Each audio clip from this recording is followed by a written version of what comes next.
Então, pessoal, nossas últimas aulas de história, elas foram Antigo Regime e Iluminismo, do, do bimestre passado. Então, nós estávamos falando de um mundo europeu, né, das transformações ocorridas na Europa. A apostila de vocês, esse bimestre, vem falando de Brasil, depois Europa, depois Brasil. Então, fala a unidade 25, Brasil, depois 26, 27, Europa, e 28, daí novamente Brasil. Então, o que nós vamos fazer? Como nós estávamos falando de Europa e de movimentos relacionados e transformações europeias, nós vamos continuar nessa pegada, ou seja, vamos continuar falando de Europa. Então, o que nós vamos fazer? Nós vamos trabalhar a unidade 26 e 27, e depois nós vamos para a unidade 25 e 28.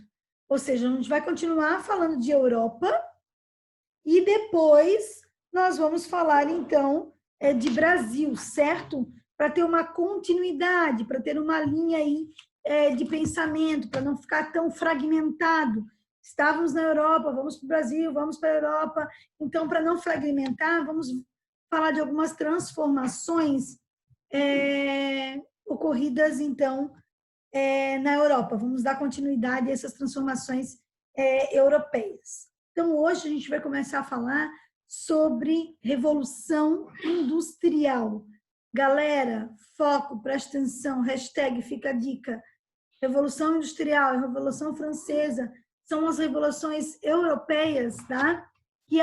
Que caem mais em prova de vestibular, Enem, concurso público, tá? São meio que conteúdos chavões de provas. Então, hoje, a gente começa falando de Revolução Industrial. Ó, é uma grande transformação em que aspecto? É uma transformação na forma de produção, certo? A forma de se produzir é que vai ser alterada.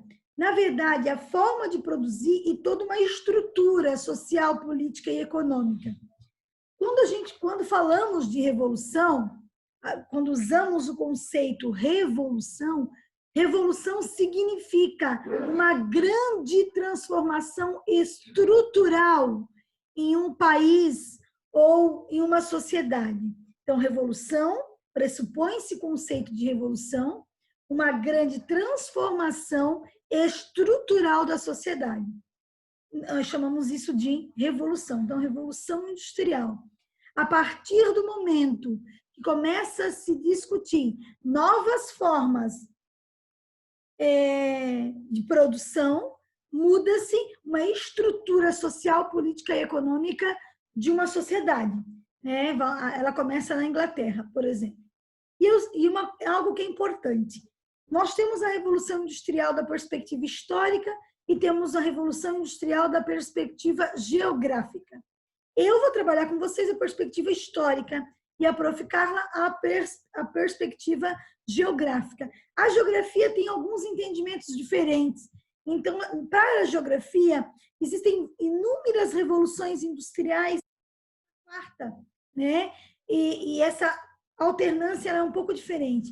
Na perspectiva histórica, os historiadores trabalham com duas revoluções industriais. Tá? Primeira Revolução Industrial, segunda Revolução Industrial. Alguns historiadores trabalham com uma única perspectiva, uma única Revolução Industrial com suas fases. Primeira fase e segunda fase. A apostila de vocês trabalha na perspectiva de duas revoluções industriais. Primeira Revolução Industrial, segunda Revolução Industrial. Então, vão ter pesquisadores, historiadores que defendam que aconteceu uma revolução industrial, está subdividida em primeira e segunda fase, numa perspectiva histórica. Tá? Outros historiadores discutem duas revoluções industriais. E a perspectiva da geografia é as várias revoluções industriais que aconteceram, mais de 4 aí, estamos na 4ª Revolução Industrial. Então, são perspectivas de se estudar, de se discutir, diferentes, certo? Nós vamos falar da parte histórica. Então, a apostila traz como abordagem metodológica e historiográfica duas revoluções industriais, certo? Mas o que eu tenho que saber deste conteúdo, tá? Quais as informações que são principais, que são predominantes, que eu não posso esquecer, tá? Primeiro, a datação, ou seja, a cronologia histórica. A Revolução Industrial é 1750, aproximadamente, óbvio. Então, estamos falando do século XVIII, que é o século também do Iluminismo, das grandes transformações, da Revolução Francesa em 1789. Ou seja, o século XVIII é o século que o movimento iluminista, que é a questão da razão, do avanço do pensamento, da ciência, do questionamento ao mercantilismo e da própria de se pensar uma perspectiva liberal dentro da economia, começa a ganhar força na Europa, tá? E essa perspectiva liberal, ela vai ser importantíssima dentro desse conceito de revolução industrial, né? Então, menos intervenção aí do Estado, isso vai ganhar força com a revolução industrial. A Revolução Industrial também vai trazer a solidificação, a consolidação do sistema capitalista como sistema hegemônico, como sistema econômico proeminente, né? Então, a Revolução Industrial vai estabelecer, vai fomentar, né, o capitalismo como sistema econômico. Galera, bora lá. Evolução industrial inicia-se, então, a partir de 1750, no país inglês. Então, a Inglaterra é a pioneira da Revolução Industrial. Nós vamos ter aí o pioneirismo inglês. E vamos pensar o porquê, agora, nesse momento, que a Inglaterra acaba se tornando a pioneira na Revolução Industrial. O que leva o país inglês a ser o primeiro país a passar por essas transformações, principalmente ligadas ao modo de produção. O modo de produção era um modo de produção artesanal, né? E familiar. Ou seja, a primeira indústria que se estabelece na Inglaterra é a indústria têxtil. Então, se a gente pensa no modo de produção familiar dentro de uma perspectiva de tecido, o cara lá criava as ovelhinhas, tirava a lã das ovelhinhas, transformava os fios, produzia lá o tecido, fazia... Ou seja, ele é o protagonista desta produção. E com essa transformação e com essa revolução industrial, a gente pode dizer que ele é expropriado. Ou seja, esse indivíduo não é mais o protagonista desse processo. Quando eu estou pensando numa perspectiva de transformação de forma de produção. A partir do momento que eu começo a condensar o meu local de produção, a existir as manufaturas, ou seja, eu tenho um lugar específico para produzir o meu produto agora. Não vai ser mais somente uma perspectiva familiar. Eu não vou ser mais totalmente o protagonista desse sistema. Até porque agora vai ter divisão de trabalho. A manufatura pressupõe-se divisão de trabalho. Então, essa transformação que é extremamente significativa, importante socialmente, culturalmente falando, que é a Revolução Industrial, que é a grande transformação no quesito produção de produtos, nós temos primeiro uma produção artesanal e familiar. Depois, certo? Uma produção de manufatura. Manufatureira. Eu tenho agora divisão de trabalho, certo? Eu tenho divisão de trabalho.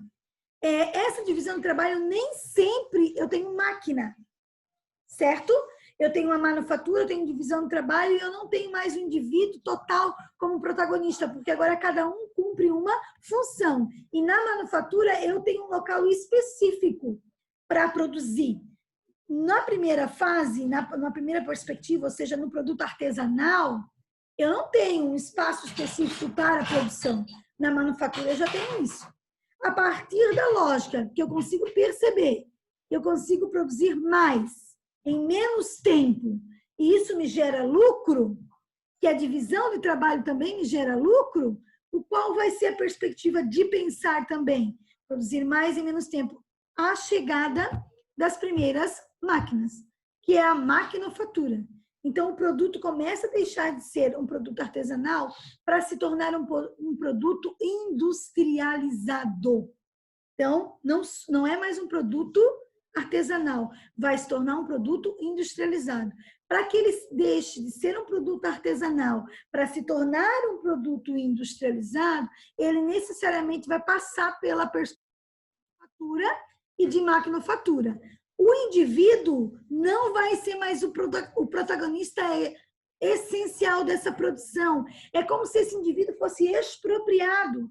Por quê? Porque agora, gente, olha só para a gente poder entender. O burguês, que é o dono da fábrica, ou que é o dono dessa manufatura, ele pode contratar alguém que consiga fazer uma função só. Ele não precisa ter o conhecimento de toda a funcionalidade de uma empresa. Ele apertando porca, ele apertando parafuso, ele fazendo alguma função dentro da empresa, beleza.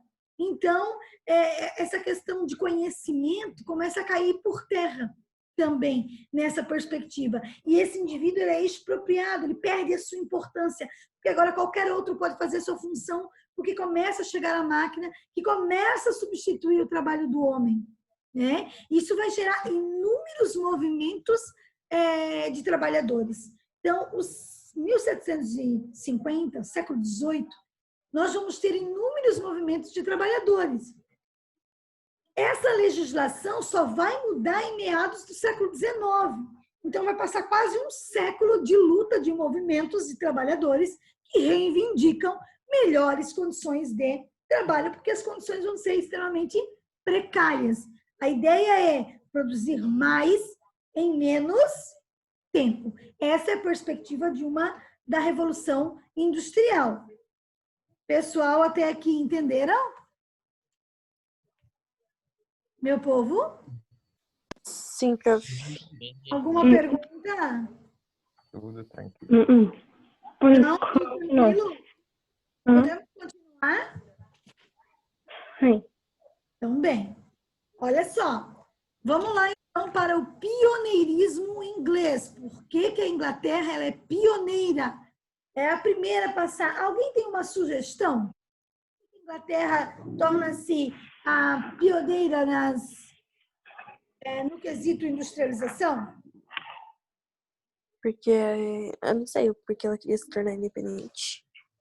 O que será que está acontecendo na Inglaterra que faz com que... O que tem na Inglaterra que faz com que ela seja a grande pioneira na Revolução Industrial? Lá o iluminismo é mais forte, não é? Oi? O iluminismo tem mais potência na Inglaterra, não tem? Nós temos, assim, os principais filósofos iluministas, Nicolas, são franceses e alguns ingleses. Mas o que faz especificamente a Inglaterra ser a pioneira é porque a Inglaterra está à frente em alguns quesitos, alguns países. A Inglaterra já vive um sistema parlamentarista. Ela já não está mais vivendo um sistema de monarquia absolutista. Se eu não estou mais vivendo um sistema de monarquia absolutista, cai por terra a perspectiva mercantilista. Ou seja, vai vigorar na Inglaterra, vai ser disseminado na Inglaterra o liberalismo.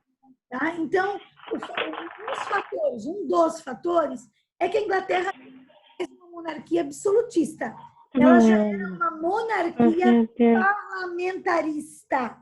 O que vai acontecer com a Inglaterra? Em 1660, gente, 1660, Oliver Cromwell, ele assina um documento chamado Atos de Navegação. O que diz esse documento do século XVII? Que todos os produtos que saíssem da Inglaterra ou chegassem na Inglaterra deveriam ser enviados em embarcações inglesas. Ou seja, todo produto que sai da Inglaterra, embarcação inglesa, todo produto que chega na Inglaterra através de embarcação inglesa. Fomenta e incentiva a frota, a marinha inglesa. Ou seja, a marinha inglesa ela é muito poderosa.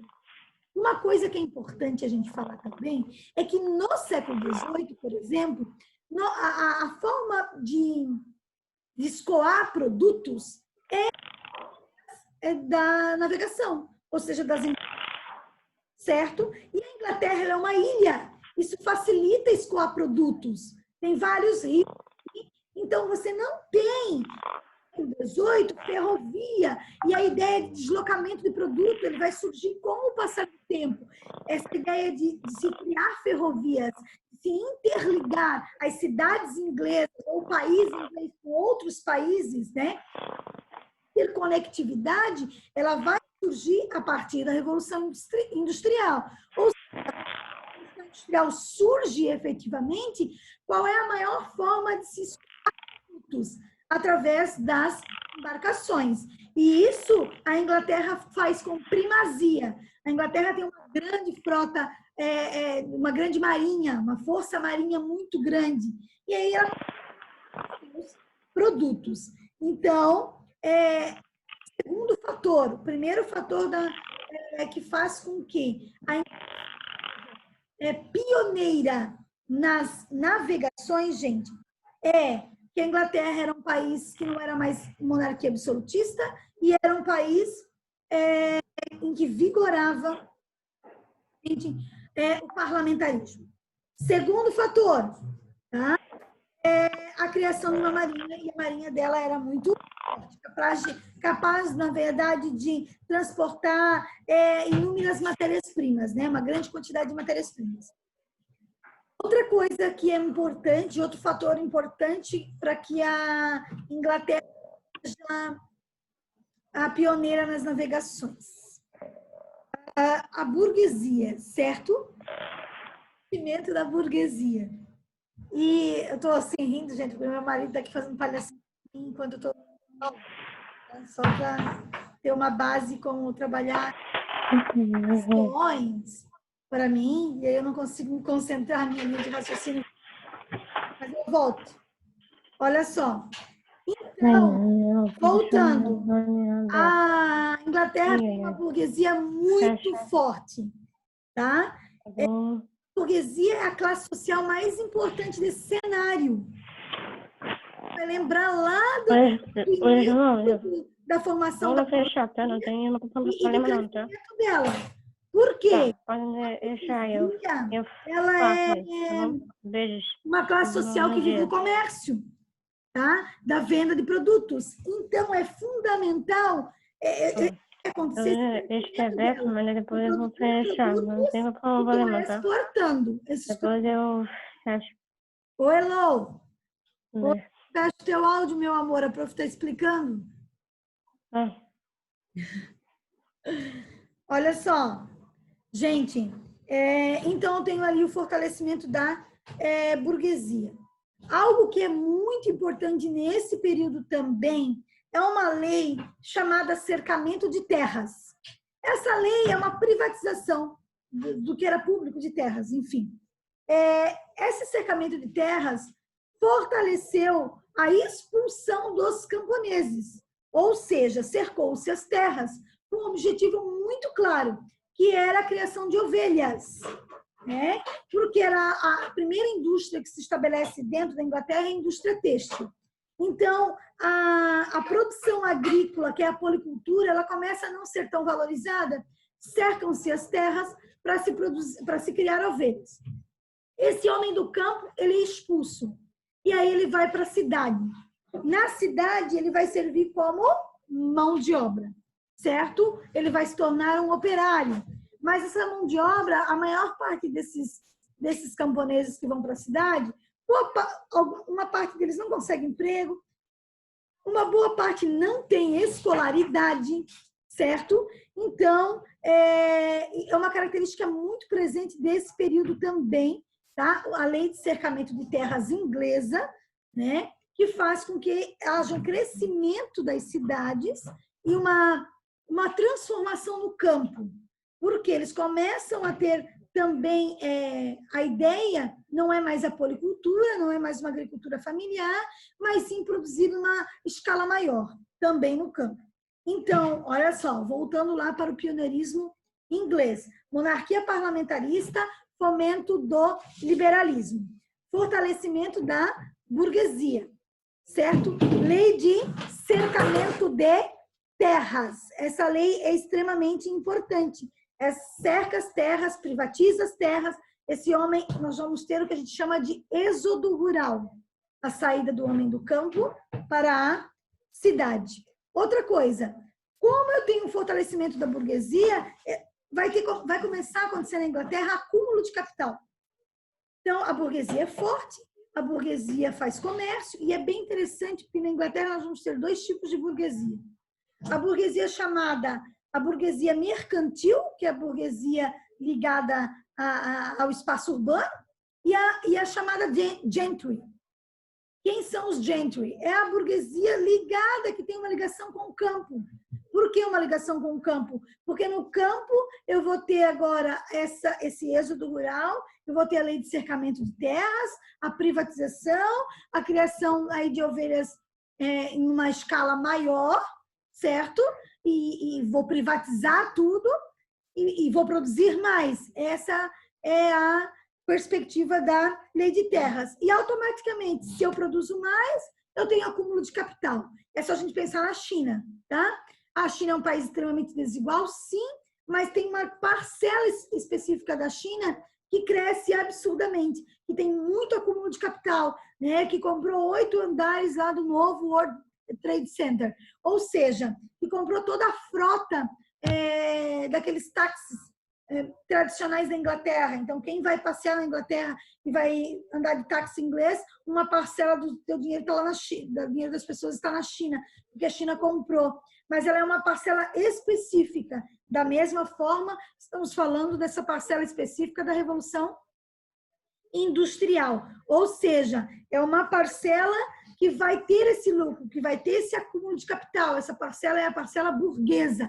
Gente, é aí que vai surgir, que vai dar força, por exemplo, às ideologias marxistas. Onde surge a ideologia de Karl Marx, que a gente vai discutir esse ano?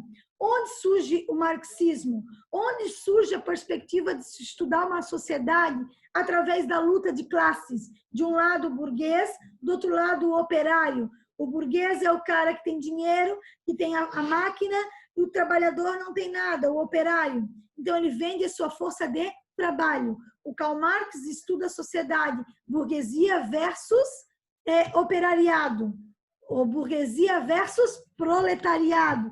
É essa perspectiva de pensar do Karl Marx. Por quê? Porque ele está vivendo num contexto de revolução industrial. Ele está vivendo um contexto em que não havia legislações trabalhistas, em que não havia uma atenção especial, houve um impacto muito grande ambiental, havia muito mais mulheres no mercado de trabalho, crianças, do que a figura masculina. Os salários eram muito baixos, as pessoas trabalhavam 14, 15, 16 horas por dia. É nesse contexto que vai surgir uma oposição ideológica, intelectual de se pensar a sociedade, que é o marxismo, que nós vamos falar dele também. Olha lá, mais um fator importante que eu quero falar para vocês do pioneirismo da Inglaterra. A Inglaterra tinha muitas jazidas de carvão, tá? Isso é um fator importante também. Então, carvão e ferro. Então, ela tinha matéria-prima. Então, a Inglaterra era uma monarquia parlamentarista, a Inglaterra estava com uma burguesia forte, a Inglaterra tinha uma marinha também muito forte, e a Inglaterra tinha minérios, o carvão e o ferro, tá? Que eram essenciais nesse momento. E tem uma outra coisa importante aí também, né, gente? A questão religiosa. O discurso da religião é muito importante. Tem um livro que é professor de sociologia, chamado A Ética Protestante e o Espírito do Capitalismo. Ou seja, a religião protestante que está se estabelecendo que se estabeleceu na Europa, ela tem um discurso de prosperidade, um discurso ligado ao trabalho, tá? E de prosperidade a partir do trabalho. Isso vai ser muito importante no estabelecimento do capitalismo. Então, a questão religiosa também ela é fundamental.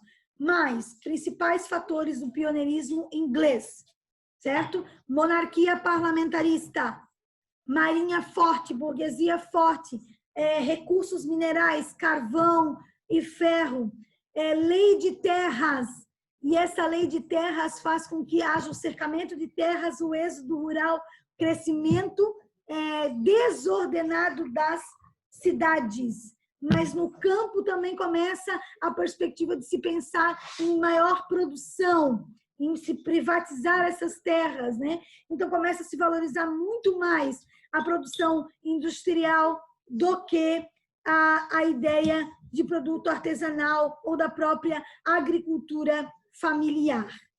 Certo, gente? Alguma pergunta até agora? Bora lá. Então, por que a Inglaterra é a pioneira nas grandes navegações? Na Revolução Industrial? Meu povo? Uhum. Povo. Ô, povo. Povo de Deus, falem comigo, por favor. Meu pai, não vão falar comigo? Vocês vão me deixar no vácuo? Estamos aqui, estamos aqui. Estão aí? Maria está aí. Isadora está aí? Ágata está aí? Fala oi, Ágata. Qual Agatha? Ágata Costa, está aí, Ágata? Ágata. Me abandonou. Sofia, está aí, Sofia? Tô. Ronan? Salve! Salve! Nicole? Oi, Pro. Oi! Nicolas? Eu. Oi, Pedro? Pedro? Pedro! Heron? Tô aqui.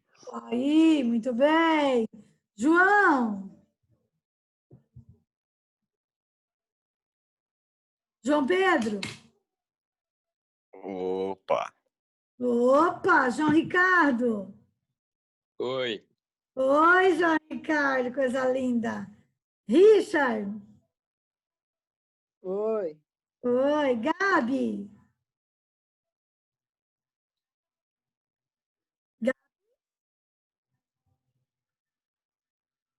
A Maria Beatriz já botou uma mãozinha aí, né, Maria Beatriz? Oi. Oi, Pro. Maria tá aí, ó, bem linda. Manuela. Oi. Eduarda.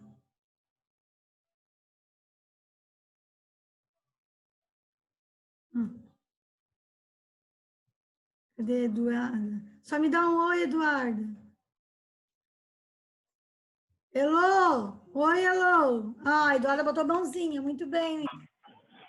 Tudo bom, Elô? E tudo mais. Então, o Charlie Chaplin tem essa representação. O filme dele, tá? É de 1936.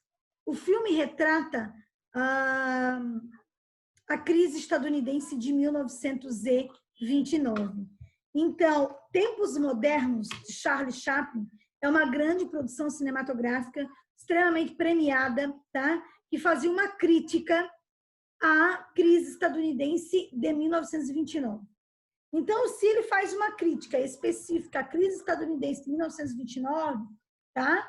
Que já é século XX, o que faz a imagem de Charlie Chaplin para representar uma revolução, que é a Revolução Industrial, do século antes, né? Século XVIII, 1750. Essa imagem é muito representativa em que sentido? Certo, gente? Ela é muito importante porque ela representa, tá? A substituição do homem pela máquina. O homem sendo engolido pela máquina. tá? Ela traz uma reflexão importante do modelo dito pela geografia, daí a geografia trabalha dessa forma, chamado Fordismo de trabalho, ou seja, né, o homem, a divisão de trabalho, marca muito bem a divisão de trabalho. Então, uma grande produção cinematográfica que questiona a crise de 29, mas que traz na sua base, na sua essência, a crítica da Revolução Industrial, da forma de trabalho, da substituição do homem pela máquina, do trabalho repetitivo, das 14, 15, 16 horas de trabalho que se tinha durante a Revolução Industrial. Então, é muito importante, essa imagem é muito significativa. Como eu disse para vocês, é uma das imagens clássicas de prova de vestibular, Enem, concurso público, quando se trata da Revolução Industrial. Olha só, gente, a Revolução Industrial ela traz uns impactos gigantescos no meio ambiente e para o indivíduo. Nós vamos trabalhar, eu preparei uma série de slides para a gente estar discutindo essas relações de trabalho, de percepção de tempo, de algumas questões que são importantes. Olha só, mas para a gente iniciar isso, falar sobre esse tema, vocês, eu acredito que uma parte daqui, ou uma boa parte, já deve ter assistido o filme Tempos Modernos. Quem já assistiu o filme Tempos Modernos? Eu acho que a professora Carla tinha passado na aula. Eu trabalhei, né? Quem foi meu aluno lá no 8º ano? A Elô, o Adria, a Ágata. Eu cheguei nesse ano aí. Enfim, tem uma galera aí que já assistiu, porque a gente assistiu juntos na sala, né? Lá no 8º ano, quando a gente também trabalhou a Revolução Industrial. Então, nós vamos fazer uma... Eu lembro disso.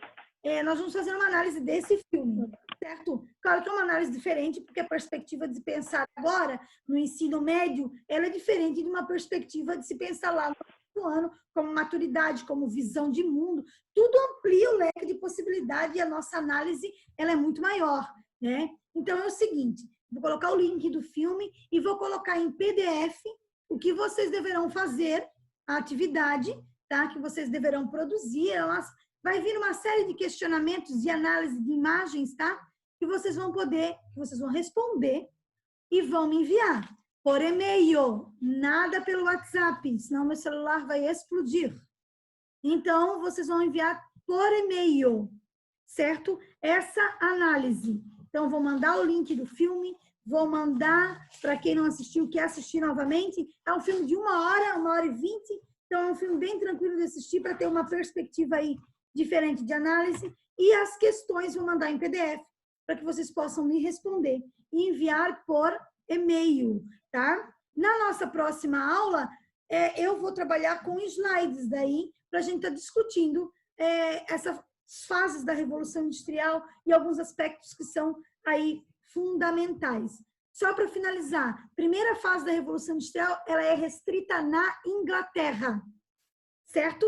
Segunda fase da Revolução Industrial, abre-se o leque de possibilidades dessa revolução, cria um leque muito maior e vai para outros países além da Inglaterra, né? Holanda, França, Alemanha, depois Japão e Estados Unidos, certo?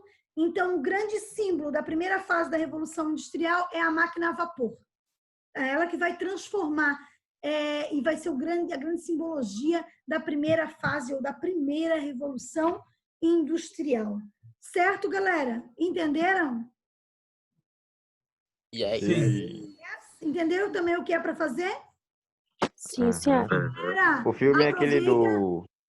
Oi, Paládio. É aquele filme lá que ele é demitido e tal, lá na indústria, né? Mesmo. Ah, tá. Suave, então. Tem a pegada cômica, né? Que ele tá uma sátira, né? Uma crítica com comicidade.